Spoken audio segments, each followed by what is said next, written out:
Hey guys, how you guys doing? It's March 16th, 2018. Hoping you're having a wonderful day, guys. A blessed day indeed. I wanted to talk about a few things that have been going on the last few days. Very important stuff, okay? It looks like the West and Russia are at a crossroads, right?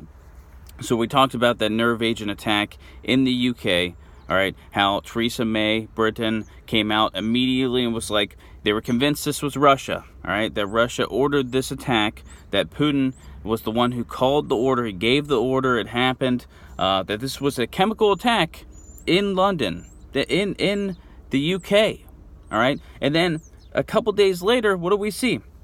We see France, we see Germany, we see the United States of America, all the EU basically, all of NATO basically come out and condemn Russia and warn Russia and state that these are actions by Russia on a sovereign nation are something that will not be tolerated. All right, it definitely seems like the West and Russia are at a crossroads. Just today, Russia came out and stated that 500 years of Western rule over the world was coming to an end. All right, this is a very troubling situation, especially with the things that are going on in Syria at this point. The West seems to be throwing around these chemical attack accusations. All right, we're seeing it against Bashar al-Assad in Syria. We're seeing it against Putin in Russia. France and Germany and the EU are coming together, and they're thinking about imposing sanctions on Iran. All right, not only for their missile program, their nuclear program, but also because their involvement in Syria. All right, Bashar al-Assad invited Iran in. It's a little insane to me, all right? Bashar al-Assad invited Russia in, invited Iran in, and now you see the West kind of poking their nose in where really it doesn't belong, all right? I believe that we should, as a sovereign nation, look after our own, okay? You can go into other countries when you are asked to help humanitarian reasons, but all of this is pointing towards a war, guys. All right, all of this is a globalist agenda to push us closer to war, and you can see the lines being drawn in the sand, like I've said before. And it's pretty easy to see. On one side, you have the West, you got Israel, you've got South Korea, Japan, and on the other side, you've got Russia, China, Syria, Iran. Right? It's not hard to see. All right. And when Putin and Russia come out and say that, hey, you know, the U.S. is losing grasp on the world, the West is losing grasp on the world, geopolitically, influence-wise, that's true. That's true. You know, the West has made a mess of the Middle East. I'm not saying that the Middle East wasn't a mess before, but they've made it even greater, more complex mess.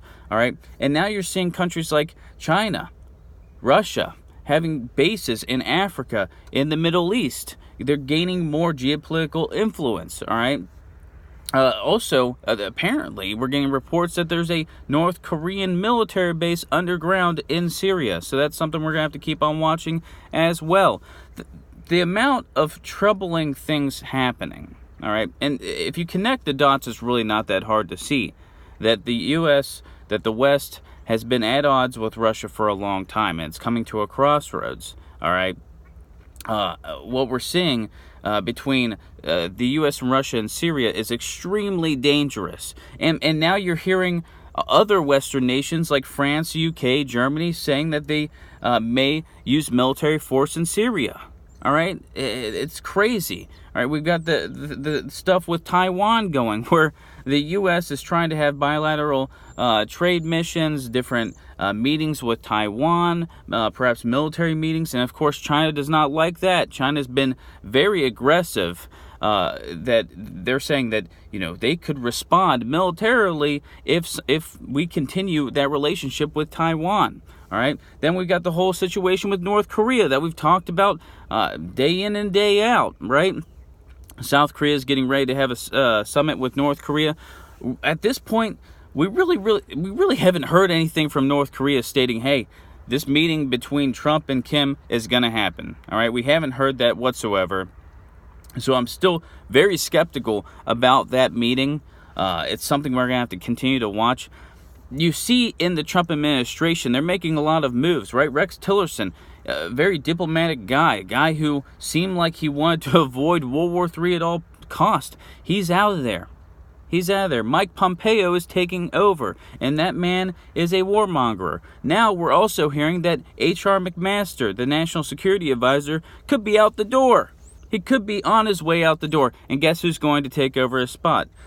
Former UN Ambassador John Bolton, who, if you just look at this man's Twitter page, you can tell this guy's itching for a conflict in North Korea.